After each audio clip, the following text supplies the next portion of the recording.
తెలుగు జాతి ఆనుముత్యం, బహుభాషా కోవిదుడు, ఆర్థిక సంస్కరణల పితామహుడు మాజీ ప్రధాని పివి నరసింహారావుకు భారత ప్రభుత్వం దేశ అత్యున్నత పురస్కారం భారతరత్నను ప్రకటించింది. పివితో పాటు మాజీ ప్రధాని చౌదరి చరణ్ సింగ్, హరిత విప్లవ పితామహుడు ఎంఎస్ స్వామినాథన్లకు కూడా భారతరత్న ప్రకటించింది.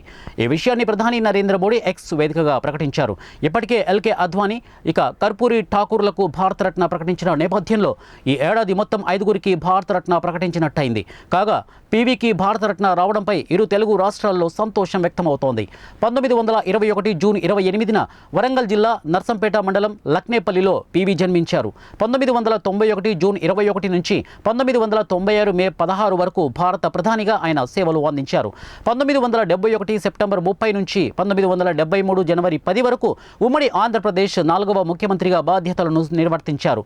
కేంద్ర హోంమంత్రి, భారత విదేశాంగ మంత్రి, భారత రక్షణ మంత్రిగా ఆయన దేశానికి ఎనలేని సేవ చేశారు. ప్రధానిగా పివి తీసుకొచ్చిన ఆర్థిక సంస్కరణలు దేశ ఆర్థిక స్వరూపాన్ని సమూలంగా మార్చేశాయి. ఈరోజు భారత్ బలమైన ఆర్థిక శక్తిగా ఎదుగుతుంది అనడం వెనుక ఆయన ఆ రోజు వేసిన పునాదులే కారణం.